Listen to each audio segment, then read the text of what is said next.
Seminggu setelah kepergian Bima, "Tidak, itu bukan suamiku." Kata itulah yang selalu keluar dari mulut Vita.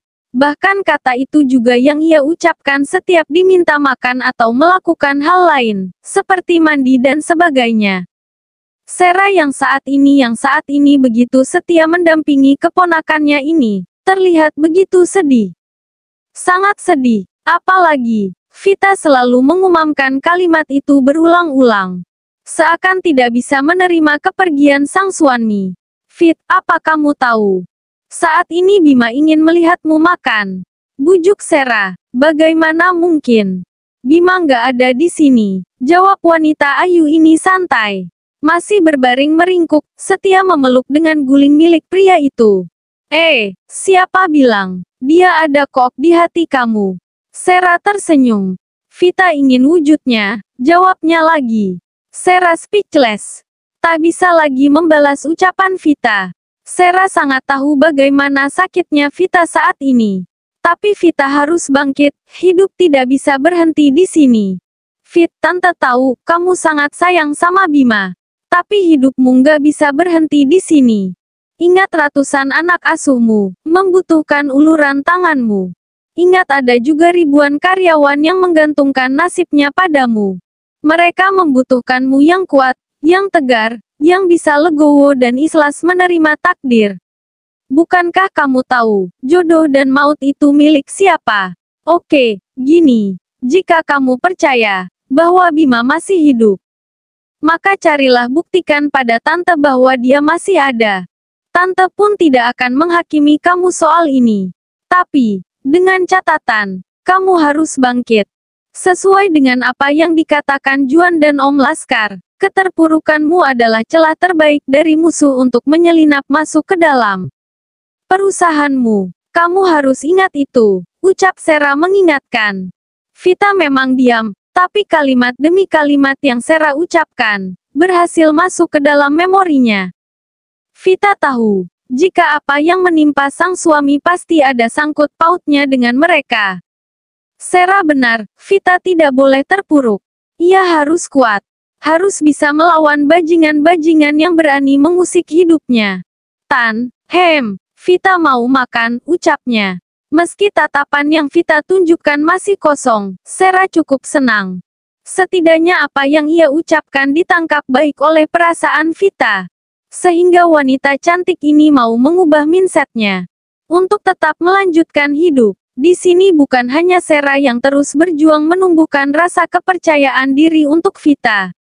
Ibu mertua dan juga adik iparnya pun senantiasa ikut membujuknya agar dia menjadi wanita yang kuat. Wanita yang tegar. Bisa legowo dengan alur kehidupan yang telah diciptakan untuknya. Syukurlah, Vita udah mau makan. Meskipun nggak banyak, ucap Lastri dengan mata sembamnya. Iya, Tri. Semoga dia bisa menerima ini. Aku tahu ini sangat berat baginya. Terlebih saat ini lagi hangat-hangatnya. Aku sih berharap, Vita bisa segera menerima kepergian suaminya. Kasihan dia, ucap Sera pada Lastri, yang tak lain adalah sepupunya. Awalnya aku sangsi menjodohkan mereka Mbak. Aku takut mereka saling membenci. Mengingat Bima begitu kerasnya menolak perjodohan itu. Aku sama sekali tidak menyangka, kalau Vita bisa mencintai putraku sedalam itu Mbak. Sungguh, aku sama sekali nggak ngangka. Ucap Bu Lastri lagi. Semua kan berproses Mbak. Aku rasa sikap saling menerima adalah jawaban dari apa yang sebenarnya kita risaukan. Nyatanya mereka bisa saling mencintai seperti itu. Jawab Sera, seakan mendukung apa yang membuat Lastri bahagia. Meskipun saat ini, sebagai ibu, hatinya benar-benar hancur. Andai waktu bisa diputar kembali, Lastri akan meminta pada sang pemilik hidup, agar mengambil saja nyawanya. Jangan putranya, Andi boleh. Stella sudah kembali ke Batam, karena ia tak mungkin meninggalkan dia anaknya yang masih balita terlalu lama. Sedangkan Juan, kini berada di Papua, untuk mengurus sendiri para pegawainya. Serta melihat kondisi Gani tak kunjung sadar. Di rumah sakit itu ada kedua orang tua Gani yang setia menunggu buah hati mereka dan ini adalah pertama kalinya Juan bertemu dan bercengkrama dengan mereka. Saya minta maaf atas apa yang terjadi pada putra Bapak dan Ibu. Saya sangat menyesal, tapi musibah ini murni kecelakaan Pak Bu, ucap Juan santun. Kami mengerti Pak Bos. Bapak tidak udah merasa tak enak begitu. Semoga saja Gani bisa melewati ini semua. Sebab bukan kami saja yang sedih kalau terjadi apa-apa pada anak itu. Tapi juga calon istrinya. Kasihan dia, ucap ayah Gani. Calon istri, bukankah mereka sudah berpisah? Juan mengerutkan kening heran. Anu Pak, kalau sama yang calon dokter itu, memang nggak jadi. Ini sama yang hari itu ada kes sama dia, saut Ibu Lani. Ada kes sama dia. Siapa ya? Juan merasa seperti ketinggalan sesuatu. Namanya Nadia. Pak Bos, iya sama dia. Ucap Bulani malu-malu. Hah, sama cewek yang ditabrak sama dia beberapa bulan yang lalu. Tanya Juan terkejut. Tidak menyangka saja. Iya, Pak Bos. Sama dia. Jawab ayah Gani lagi. Oh, ya mendinglah sama dia. Daripada sama yang lama. Saya pribadi lebih suka sama yang ada kes sama dia. Anaknya kalem, lemah lembut. Nggak neko-neko. Insya Allah bisa ngerti Gani yang punya sifat agak keras, ucap Juan. Bapak benar, ngadepin Gani ini harus tahu celahnya. Kalau nggak bisa buyar. Anaknya lembut sebenarnya. Cuma ya gitu, suka ngambek. Apa-apa ngambek, tangis Bulani kembali pecah. Mana kalau ia ingat masa lalu sang putra. Sabar Bu, Gani pasti sembuh. Dokter bilang alat vitalnya oke. Hanya tunggu dia sadar saja. Semoga dia cepat sadar, ucap Juan. Sebenarnya kami ingin membawa pacarnya ke sini Pak Bos. Cuma kami, Pak Bos. Ah enggak apa-apa, ucap ayah Gani tak nyaman ingin membicarakan perihal biaya. Tenang aja Pak, insya Allah saya sudah mencarikan rumah sakit terbaik di Surabaya. Nanti Nadia bisa nemenin dia di sana. Bapak sama Ibu tinggal di apartemen saya saja. Biar hemat biaya. Masalah lain-lain nanti biar asisten saya yang ngurus, ucap Juan. Waduh, terima kasih Pak Bos. Kami jadi sungkan, ucap ayah Gani. Jangan sungkan Pak, ini sudah kewajiban kami. Gani ikut saya kan nggak setahun 2 tahun. Dia ikut saya sudah sangat lama. Udah saya anggap adik sendiri. Cuma, mohon maaf kalau saya lancang. Tapi saya sedikit curiga, apakah benar ibu sama bapak ini, itu? Juan menatap kedua orang tua Gani. Sebab jujur ia curiga. Takut mereka hanya ngaku-ngaku orang tua Gani. Takut mengambil keuntungan dari kasus ini. Begini Pak Bos. Kami sama sekali tidak bermaksud menutupi. Tetapi dengan Gani sendiri, kami pun belum berani terbuka. Kasihan Pak Bos, ucap ayah Gani lagi. Oh, jadi. Juan menatap penuh pertanyaan. Iya Pak Bos. Apa yang ada di pikiran Pak Bos saat ini adalah benar. Kami bukanlah orang tua kandung Gani. Tapi soal kasih sayang, kami tulus Pak Bos. Demi Tuhan, tambah Bulani. Juan langsung terdiam. Speechless aja. Entahlah. Ternyata asisten pribadinya itu ternyata memiliki rahasia yang dia sendiri tidak tahu. Juan berharap setelah Gani sembuh, alangkah baiknya kedua orang tua ini mau terbuka dengan Gani. Meski ia tak merasakan enaknya rasa masakan yang sekarang sedang ia kunyah. Tetapi Vita tetap berusaha mengisi tenangannya dengan makanan-makanan itu. Derayan air mata tak ketinggalan. Hatinya mengumpat kesal. Sumpah serapah untuk orang-orang yang berani mengusik hidupnya juga meluncur sempurna dari dalam hati. Vita membenci mereka, benci kelakuan mereka yang mengakibatkan ia harus terpisah dari sang suami. Mulut memang diam, tapi hati bersumpah akan menghabisi orang-orang biadab yang telah berani membuatnya sengsara. Beberapa kali, Vita terlihat menghapus kasar air matanya. Seakan dia memang marah dalam diam. Sera, yang sedari tadi ada di samping Vita, Seakan ikut merasakan betapa ia sangat marah dan tertekan oleh apa yang telah terjadi.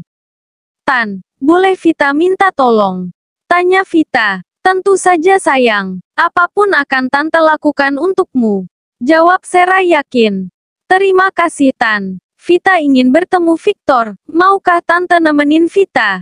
Victor, pengacara kurang ajar itu. Tanya Sera emosional. Ya Tan, Vita ingin membuat perhitungan dengan pria bangsat itu. Vita yakin, dialah dalang dari semua ini. Pria bajingan itu harus Vita kasih pelajaran. Ucap Vita marah. Oke, mari kita buat perhitungan dengan pria bajingan itu. Dia pikir sedang berhadapan dengan siapa? Dia kira kita lemah. Oh, tidak. Mari kita selesaikan perselisihan ini. Sekarang habiskan makananmu, mandi dan bersiap. Setelah itu kita berangkat. Tante akan minta Nita mencarikan tiket untuk kita, ucap Sera. Vita tidak menjawab dengan suara. Tapi dia mengangguk mengerti. Tekad kuat telah lahir dari jiwa seorang Vita. Semangat juangnya kini membara sempurna. Demi cintanya pada Bima, Vita berjanji tidak akan tinggal diam tentang masalah ini. Vita berjanji akan membuat mereka membayar setiap tetes darah yang telah Bima keluarkan karena kebangsatan mereka. Fit, penerbangan kita sore ini. Kamu yakin kuat? Tanya Sera.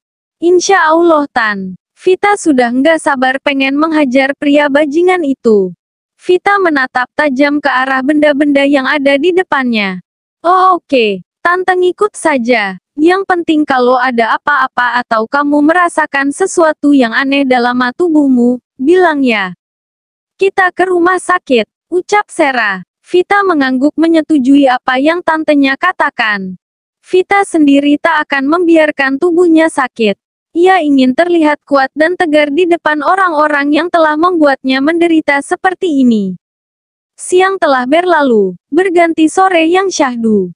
Udara juga tak sepanas tadi siang. Angin sepoi-sepoi menerpa hijab yang Vita kenakan. Vita sengaja membuka sedikit kaca mobil. Ia ingin menatap langsung pemandangan ini tanpa ada penghalang seperti sebuah kaca. Vita ingin mengingat bahwa kota ini pernah memberinya bahagia. Meski berakhir duka, lamunan Vita sedikit terganggu, sebab tiba-tiba saja ia merasa mual. Perutnya seperti teraduk-aduk. Fit, kamu oke? Tanya Sera. Oke Tan, tapi tiba-tiba rasanya mual, jawab Vita jujur. Vita tidak bohong, sebab tubuhnya juga mengeluarkan keringat dingin. Telapak tangannya juga dingin. Di kening juga terlihat butiran-butiran keringat bening. Vita memang tidak berbohong. Saat ini dirinya memang sedang menahan rasa ingin muntah. Mumpung belum jauh, sebaiknya kita putar balik Pak. Pinta Sera pada sangat sopir. Baik Bu. Pria itu pun mengikuti perintah Sera. Membawa kembali mobil yang ia kendarai untuk kembali ke rumah orang tua Bima. Tentu saja, melihat mobil yang membawa Sera dan juga Vita kembali dengan cepat membuat Lastri dan Luna terkejut. Ada apa Ra? Tanya Lastri pada Sera. Si Vita mual Mbak. Sepertinya masuk angin, jawab Sera. Sedangkan Vita langsung masuk dan mencari kamar mandi untuk menumpahkan isi perutnya. Kakak kenapa? Tanya Luna sembari memijat tengkuk Vita. Sedangkan Vita hanya menjawab dengan gelengan kepala. Sebab ia pun tak mengerti apa yang sebenarnya terjadi dalam tubuhnya. Luna memapah Vita ke sofa, sedangkan sang ibu mertua mengambilkan air hangat untuk menyiapkan tempat menantunya untuk Vita berbaring. Mereka bertiga terlihat kompak menjaga Vita. Lun, coba kamu telepon Kinan. Suruh periksa kakakmu, pinta Lastri. Kinan adalah sahabat Luna. Dia adalah tetangga sekaligus seorang dokter. Baik Ma, semoga Kinan belum berangkat ke klinik, ucap Luna. Tak ingin menunda waktu lagi, Luna pun segera menghubungi sahabatnya itu. Vita nggak apa-apa Ma, hanya pusing sama mual aja kok. Mungkin karena Vita jarang makan, ucap Vita. Mama tahu, tapi Mama nggak mau sakitmu ini berlarut-larut sayang. Mama takut Bima nggak akan maafin Mama kalau terjadi sesuatu sama kamu. Lastri mengelus kepala menantu kesayangannya ini. Vita rindu Mas Bimama.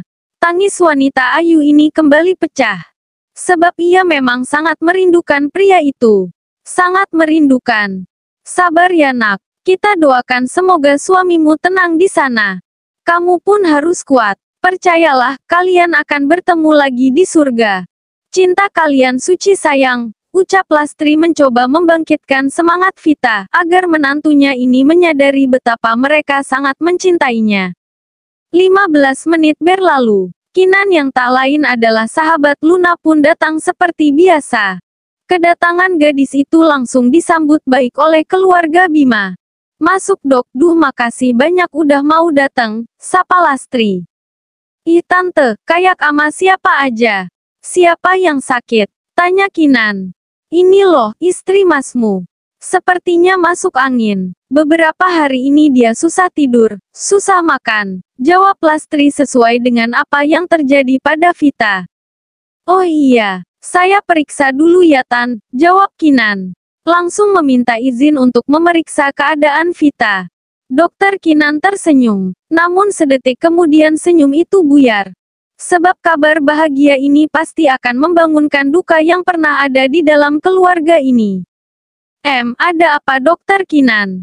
Apakah putriku baik-baik saja? Tanya Lastri takut, karena wajah Kinan berubah dengan cepat. Sebentar ya Tan. Saya bicara berdua dengan Luna, boleh? Tentu saja, jawab Lastri sedikit curiga. Kinan pun langsung menggandeng tangan Luna dan mengajaknya keluar. Ada apa Kin? Tanya Luna. Aku rasa kakak iparmu hamil Lun, jawab Kinan. Spontan Luna pun tersenyum bahagia, senang dan hatinya sungguh berbunga-bunga. Menurutnya kabar ini sangat luar biasa. Ini amazing Kin. Kenapa kamu nggak langsung kasih tahu mereka? Apa kamu tidak yakin? Bukan aku tak yakin Lun. Tapi aku takut kabar ini akan membuat kakak iparmu drop, mengingat masmu. Kinan tak melanjutkan ucapannya, karena ia yakin Luna pasti bisa menangkap maksud dari ucapannya tersebut. Dan benar saja, Luna langsung lemas, terduduk tertegun seketika. Tentu saja karena ia mengingat apa yang sebenarnya terjadi. Dia sendiri saja shock. Lalu bagaimana jika sang kakak ipar tahu bahwa saat ini ia mengandung, di saat suaminya sudah berpulang? Aku rasa kakak iparku pasti kuat Kin. Dia wanita yang kuat, ucap Luna yakin. Semoga begitu dan aku juga berharap demikian. Untuk lebih jelasnya sebaiknya kita bawa dia ke dokter kandungan. Tapi Kinan yakin sih, kalau kamu mau punya keponakan. Akan ada anggota baru di keluarga kamu. Bima Junior, hehehe, ucap Kinan antusias. Alhamdulillah jika benar. Aku sangat menantikan itu, ucap Luna. Kemudian mereka berdua pun tersenyum dan memutuskan untuk masuk ke dalam rumah. Ada apa Lun? Apakah kakakmu menderita penyakit serius? Tanya Bu Lastri. Enggak Ma, tapi kabar ini, Luna harap tidak membuat kakak semakin depresi. Luna harap kabar ini bisa menjadi obat untuk kakak agar lebih semangat lagi menjalani hidup. Ucap Luna penuh harap. Lastri menatap penuh tanya pada kedua gadis yang senantiasa terus menatapnya. Tunggu, Mama bingung. Sebenarnya ini ada apa tuh? Gini Tan. Ini hanya prediksi awal Kinan. Tapi selama ini prediksi Kinan jarang meleset. Kinan rasa, istri Mas Bima hamil deh. Ucap Kinan serius. Lastri terkejut. Begitupun Sera yang saat ini datang membawa gelas kosong yang akan ia isi air untuk Vita. Apakah Tante nggak salah dengar? Tanya Sera tiba-tiba. Insya Allah nggak Tan. Tapi untuk lebih jelasnya sebaiknya kita bawa Mbak Vita ke dokter kandungan saja, jawab Kinan lagi. Masya Allah, ini kabar menggembirakan. Semoga Vita senang. Semoga putriku lebih bersemangat lagi ngejalani hidupnya. Demi calon bayinya, ucap Sera antusias, namun tidak dengan Lastri. Wanita paruh baya ini malah diam. Seperti ketakutan. Mbak kok malah diam? Kenapa? Tanya Sera. Aku takut Ra. Lastri menatap Sera. Kenapa Mbak? Sera menarik tangan sepupunya itu, lalu mengajaknya berdiskusi di meja makan. Kabar ini sangat membahagiakan untuk kita, Mbak. Tapi bagaimana dengan Vita? Apakah dia sanggup menerima kabar ini? Mengingat belahan jiwanya, seseorang yang seharusnya menemaninya dalam masa-masa ini malah telah berpulang. Aku takut Vita nggak sanggup menerima ini semua, Mbak. Ucap Bulastri sesuai dengan apa yang ia pikirkan. Aku rasa ketakutanmu itu berlebihan, Mbak. Vita itu wanita yang kuat. Justru aku rasa, kabar bahagia ini akan membuatnya bersemangat. Karena ada Bima Junior yang akan menemin sisa-sisa hidupnya, ucap Sera semangat. Baiklah, jika kalian yakin. Aku juga punya harapan sama seperti kalian. Menginginkan kebahagiaan Vita. Semoga kabar ini memang membuatnya bahagia dan bersemangat, ucap Bulastri senang. Di tengah kabar kebahagiaan yang diterima oleh keluarga Vita dan Bima, keluarga Gani juga ikut merasakan kebahagiaan. Gani sudah sadar dan kini dalam perawatan intensif. Bagaimana perasaannya, Gan? Tanya Juan. Baik, Pak Bos. Di mana Pak Bima? Bagaimana dengan beliau? Tanya Gani meringis, merasakan tanyaman pada kepalanya. Jangan pikirkan dia dulu, Gan. Dia baik kok. Juan menatap Gani, namun Gani merasa tatapan itu lain. Seperti mengartikan kesedihan, sehingga ia pun tetap mendesak. Baguslah kalau baik. Gani diam, Juan pun diam. Mereka sama-sama diam. Namun, hati Gani tak tenang jika tidak menanyakan ini. Tapi maaf bos, Pak Bima tidak dibawa sama kelompok itu kan? Tanya Gani, langsung pada pokok yang membuatnya tak nyaman. Kelompok apa? Tanya Juan spontan. Tak ingin sesuatu yang ia pikirkan terjadi, Gani pun langsung bercerita pada sang atasan. Saat mobil terbalik sekali, saya menendang Pak Bima agar bisa keluar dari mobil. Lalu, mobil terguling lagi. Baru saya meloncat. Tak lama setelah mobil berhenti, datang satu mobil membakar mobil kami. Saya takut Pak Bima dibawa oleh mereka. Setelah itu pandangan saya gelap. Saya tak tahu apa-apa lagi, Pak. Tapi jika beliau selamat dan baik-baik saja, saya sangat bersyukur, ucap Gani sedikit terbata. Mendengar cerita Gani, tentu saja Juan langsung teringat ucapan Vita yang selalu mengatakan bahwa jenazah yang mereka kebumikan itu bukanlah jenazah suaminya. Kamu yakin dengan ceritamu, Gani? Tanya Juan memastikan.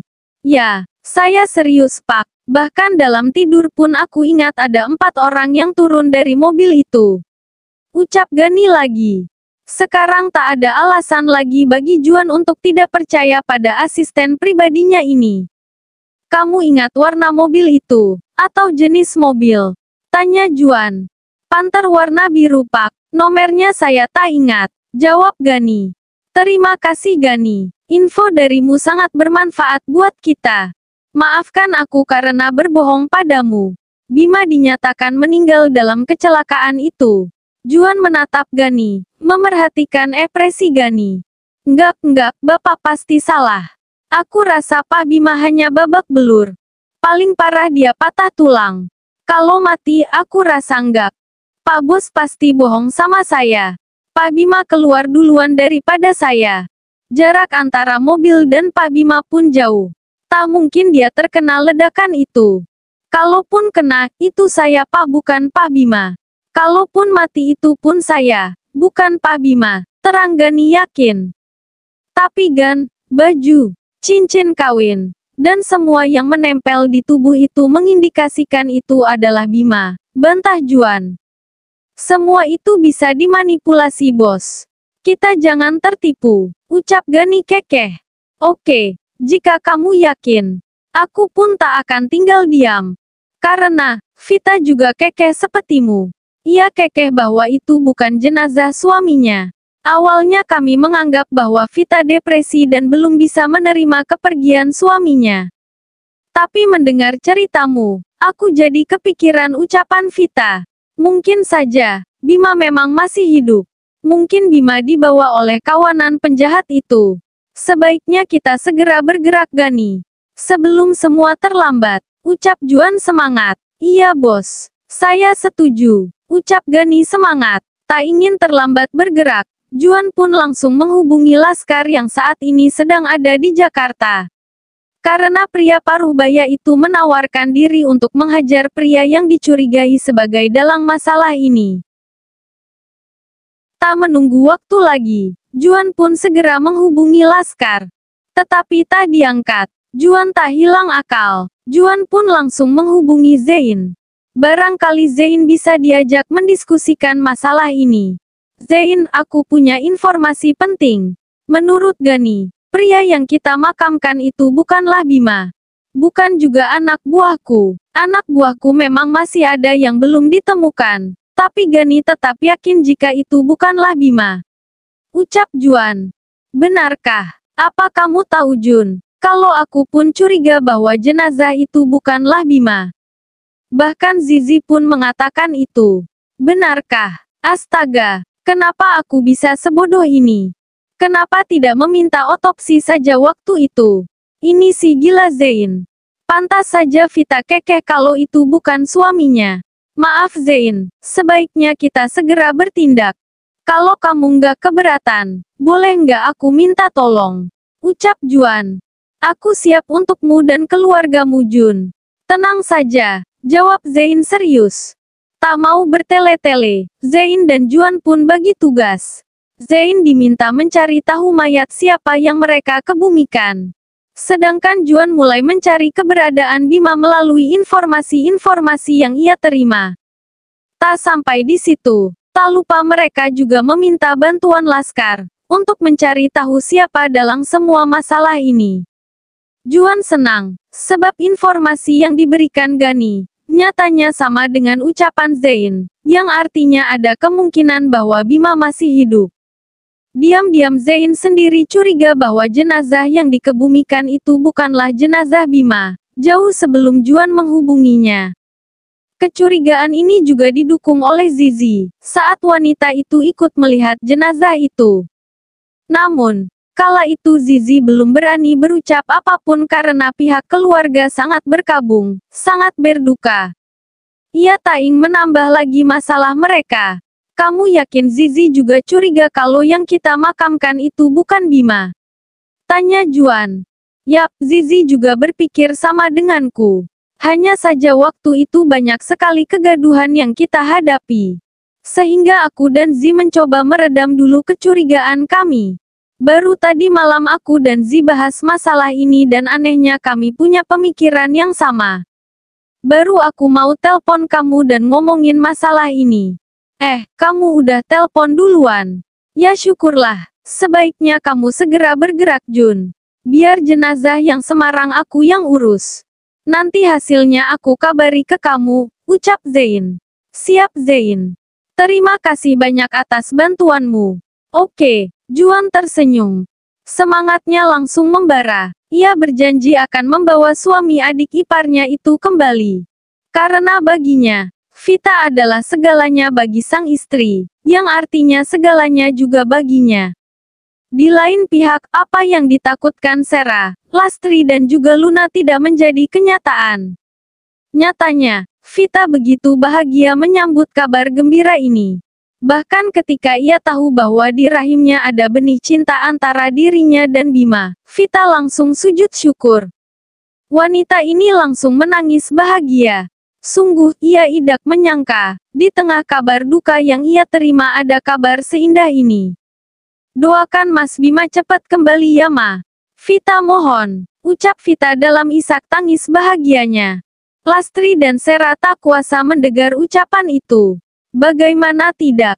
Ucapan itu serasa tamparan keras untuk mereka. Bima yang telah mereka yakini meninggal dunia. Tiba-tiba saja, Vita meminta doa mereka agar Bima segera kembali. Bukankah ini menyedihkan? Vita tak peduli meskipun mereka mungkin menganggapnya depresi atau barangkali gila. Vita tetap yakin bahwa sangat suami masih hidup. Janji yang pernah ia ukir bersama pria itu pasti masih berlaku. Bima begitu sungguh-sungguh mengucapkan janji itu kepadanya. Dan Vita yakin, Tak semudah itu Bima bisa lari janjinya.